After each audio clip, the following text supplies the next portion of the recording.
día, ¿cómo están ustedes?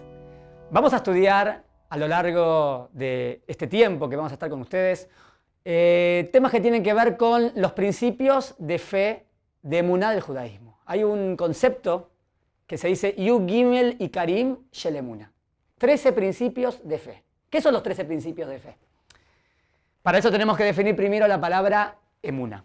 La palabra emuná, normalmente, si quiero saber el significado real de esa palabra, ¿a dónde iría a buscarla? Uno podría agarrar el diccionario y buscar qué dice en el diccionario la palabra emuná, pero es la definición actual de esa palabra. Si queremos ir a la definición exacta de la palabra emuná, tenemos que ir al Tanaj. El Tanaj es nuestro libro madre, ¿está bien? O la Torá, ¿no? Vamos a la Torá y vamos a fijarnos si ahí define esta palabra. Clásica traducción de la palabra fe. Si son 13 principios de fe, entonces puede ser una fe ciega y es lo que quiero demostrarles que no es tan así. ¿Cómo demostrarlo? En primer lugar, vamos a ver que la palabra emuná aparece por primera vez. ¿Saben en qué libro? ¿En qué libro aparece la palabra emuná? No en Bereshit, aparece conjugada, vaya aminu, sino en Shemot. En Shemot está Moshe Rabenu y hay una guerra contra Amalek. Dice que Moshe Rabenu sube al monte y ahí aparece, dice que cuando Moshe Rabenu levantaba las manos, ¿está bien? Ganaban la guerra. Medio raro, ¿no? Que es magia esto, levanto las manos y se gana la guerra. Esto no es así, ¿no? Entonces, se dice que, el pasuk dice así, Vidé Moshe emuná, y las manos de Moshe emuná. De nuevo la pregunta, ¿emuná en las manos de Moshe? No, no significa eso. Cuando Moshe levantaba las manos, y las manos de Moshe emuná estaban firmes, Vidé Moshe emuná, cuando las manos de Moshe estaban firmes, ¿está bien? Ahí, como que a Israel, Moshe apuntaba al cielo, ¿no? Y como que el pueblo de Israel ponía su corazón en Akadosh Baruj Hu, en Dios, y así le iba bien en la guerra. Esa es la idea general. Ahora voy a la etimología. ¿Qué significa entonces emuná? Emuná es algo firme. Si emuná es algo firme, no es una fe ciega, sino una fe con pruebas. A ver si me explico. Si yo tengo que definir la palabra emuná, entonces voy a ayudarme de otra palabra. ¿Qué palabra es colega o socia o hermana de la palabra emuná? La palabra tiene la misma etimología. Amén. Emuná. Amén. ¿Qué es amén? Cuando escuchamos una bendición, una verajá, ¿qué decimos? Amén. ¿Qué significa amén? Digamos, dijo una verajá, él dijo, Baruch atah Hashem Elokeinu melech haolam, she'akol nihya bidvaro, que todo fue hecho con su palabra. Normalmente se traduce amén como así sea. Así sea, pero ya fue hecho todo con su palabra. ¿Qué es así sea? Ya fue. Amén, la verdadera traducción de amén es verdad. Si yo escucho una verajá y yo digo amén, ¿qué estoy diciendo? ¿Verdad lo que acaba de decir? Esto es lo que estoy diciendo. O sea, amén puede ser o así fue, así es o así será. Lo que estoy diciendo es, eso es verdad. ¿Está bien hasta acá? Entonces empezamos la clase y vemos que emuná tiene que ver con verdad. Otra palabra sinónimo, emuná, amén. Emet, la palabra emet viene de emuná. En verdad tendría que ser omenet, no importa si la etimología tendría que haber una nun. Es emet, verdad. Emet, amén, emuná. La fe no es una fe ciega. La fe que se busca en el judaísmo es una fe con conocimiento, una fe con pruebas, porque cuanto más pruebas tengo de en lo que creo, más firme es mi emuná. ¿Se entiende? O sea, la definición judía de fe sería fe con conocimiento. Ahora, hay otra definición. Algunos definen fe, por ejemplo, para hacer la diferencia con otras religiones.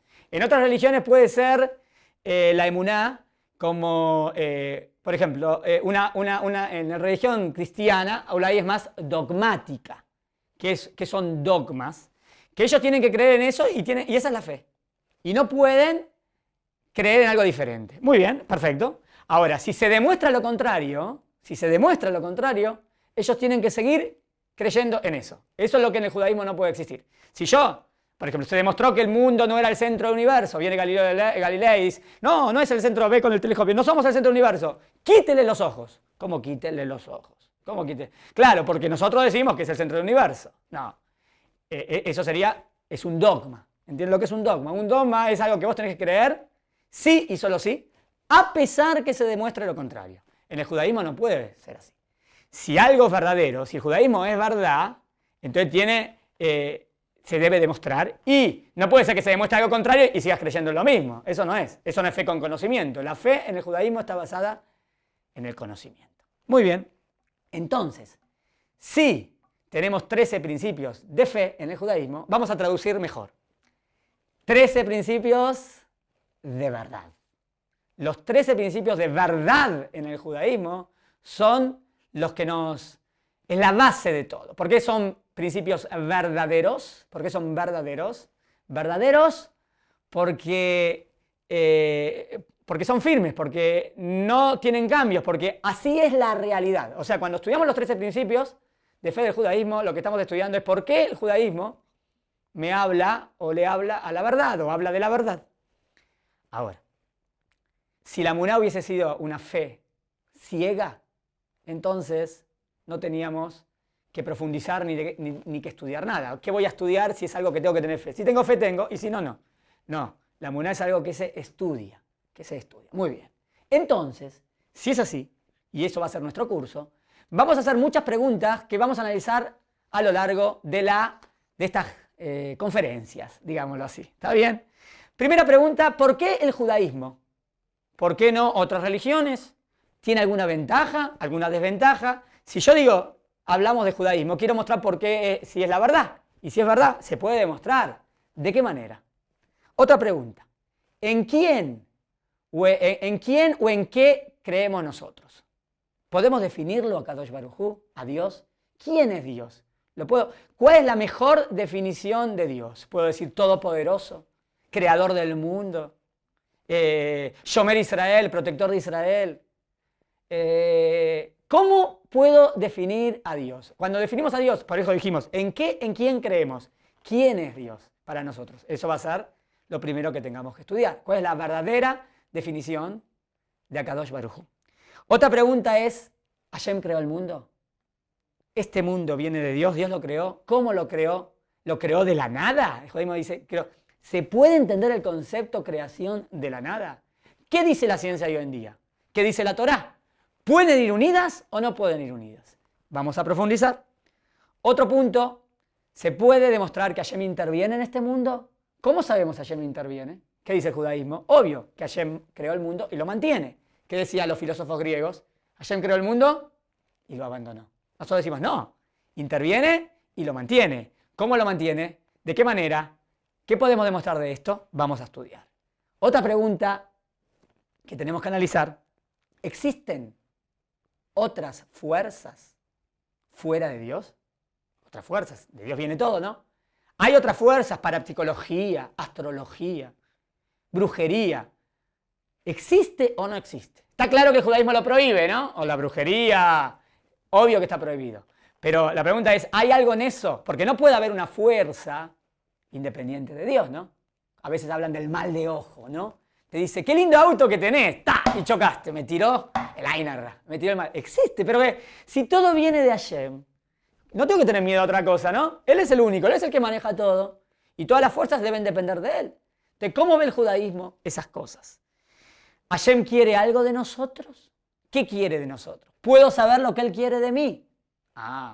Ahí sí que tendría que traer a la Torá o demostrar si la Torá es verdad o no verdad para demostrar lo que quiere de mí. O podría hablar de lo que quiere de mí sin la Torá. Y a veces vienen los sabios y explican la Torá. ¿Cómo sé si la explicación de los sabios es la correcta? ¿No? A lo mejor me están diciendo lo que ellos piensan. ¿Cómo sé que eso es la verdadera explicación? Hay que profundizar y ver si podemos hablar de eso. Otra pregunta. ¿Para qué hacer mitzvot? Tenemos 613 mitzvot. ¿Para qué vienen las mitzvot? ¿Las mitzvot le dan algo a Kadosh Baruj Hu? ¿Hashem necesita? Hashem no necesita nada. por definición, si es Dios es perfecto. Y si es perfecto, no necesita. O sea que necesariamente las mitzvot deben ser para nosotros. Entonces tenemos que estudiar cuál es el sentido de las mitzvot. Y cómo las mitzvot nos mejoran. Porque si son para nosotros, tengo que entender en qué me da la mitzvah. ¿Está bien? Muy bien.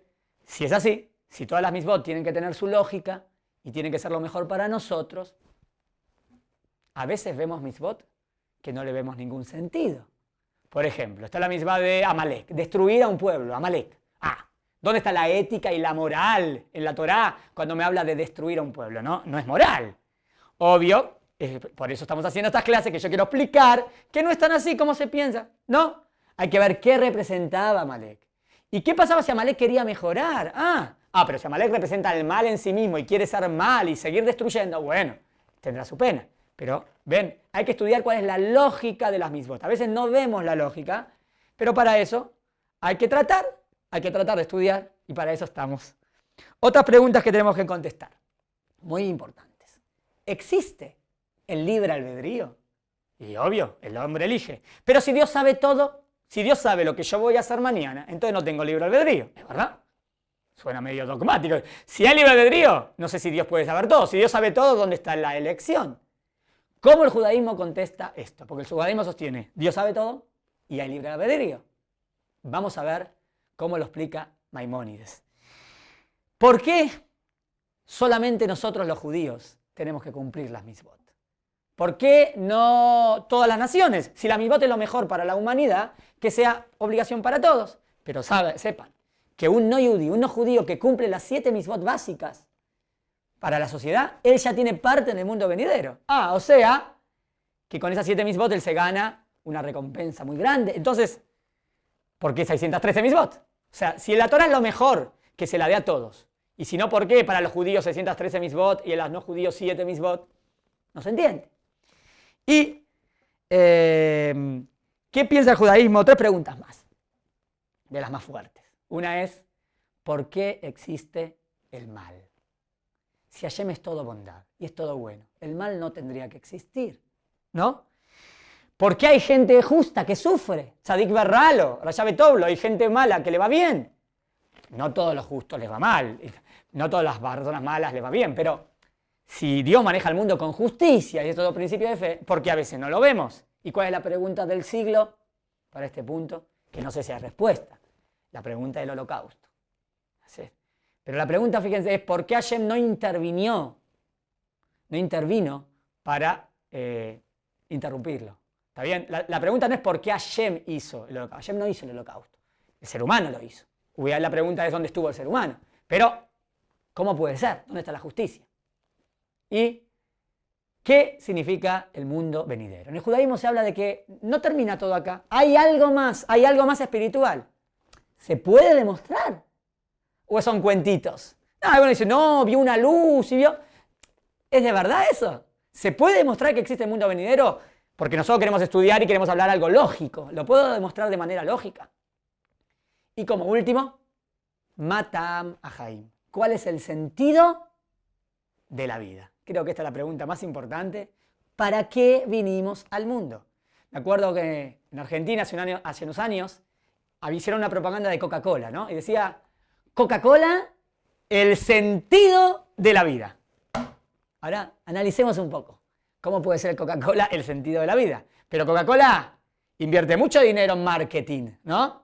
Hicieron una estadística, preguntaron a la gente y se dieron cuenta que la gente no sabe para qué vive. O sea, que no tiene una respuesta contundente, ¿no? Entonces el slogan de Coca-Cola es Coca-Cola, el sentido de la vida. Mensaje subliminal. Si uno lo hace consciente, no tiene ningún sentido. ¿Pero qué quisieron decir? El sentido de la vida. ¿Cómo que? Si vos no sabes, mensaje subliminal, eso te va a dar el objetivo. ¿No? Obvio que Coca-Cola no es el sentido de la vida. Me acuerdo después Pepsi. Dijo, Pepsi, el nuevo sentido de la vida. Pepsi-Cola, como que la competencia, ¿no? Lo que quiero decir, volvamos, es que el judaísmo, así como vimos todas estas preguntas, podríamos decir muchas más. Todas estas preguntas vamos a tratar de contestar a lo largo de estas clases. Voy a terminar con un cuentito que espero que les guste. Se llama El rompecabezas. ¿Está bien? Y dice así. Un científico vivía preocupado con los problemas del mundo. Estaba resuelto a encontrar medios de disminuirlos. Pasaba días en su laboratorio en busca de respuestas para sus dudas. Cierto día, su hijo de 7 años invadió su santuario, decidido a ayudarlo a trabajar. El científico, nervioso por la interrupción, intentó hacer que el hijo fuese a jugar en otro sitio. Viendo que sería imposible sacarlo de allí, el padre procuró algo que pudiese ofrecer al hijo con el objetivo de distraer su atención. No quería que lo moleste el hijo. De repente tomó un mapa del mundo y de una revista y con una tijera recortó el mapa en muchos pedazos y junto con un rollo de cinta adhesiva se lo da a su hijo. Y le dice, ¿a ti te gustan los rompecabezas? Entonces voy a darte el mundo para arreglar. Aquí está el mundo todo roto. Mira si puedes arreglarlo bien. Hazlo todo solo. Calculó que al niño le llevaría días para recomponer el mapa. Algunas horas después, oyó la voz del hijo que le llamaba calmamente. Padre, padre, ya he hecho todo. Conseguí terminarlo. Al principio, el padre no dio crédito a las palabras del hijo. Sería imposible en su edad haber conseguido recomponer un mapa que jamás había visto.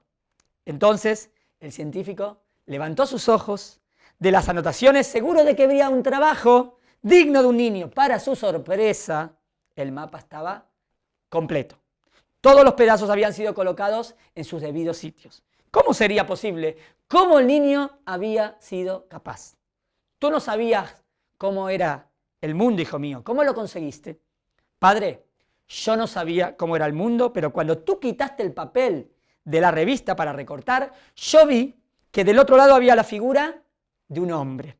Cuando tú me diste el mundo para arreglar, intenté, pero no lo conseguí. Fue entonces que me acordé del hombre, di la vuelta a los recortes y empecé a arreglar al hombre que yo sabía cómo era. Cuando conseguí arreglar al hombre, di la vuelta a la hoja y encontré que había arreglado el mundo. Y este es el mensaje excepcional del cuento. ¿Qué quiere decir? A veces la gente dice, vamos a arreglar el mundo, vamos a arreglar el mundo. Pará. Si cada uno se dedica a sí mismo, si cada uno se arregla a sí mismo, en el micro, no en el macro, el niño, la persona, la familia, entonces tenemos un mundo mejor. Y esto es lo que quiero decir, que es la Torá. La Torá viene ¿para qué? El judaísmo viene para hacer un mundo mejor, arreglar el mundo. Este es el objetivo nuestro. Y lo que vamos a estudiar es tratar de explicar cómo las mitzvot vienen a mejorarnos como seres humanos. Un gusto de haber estado con ustedes.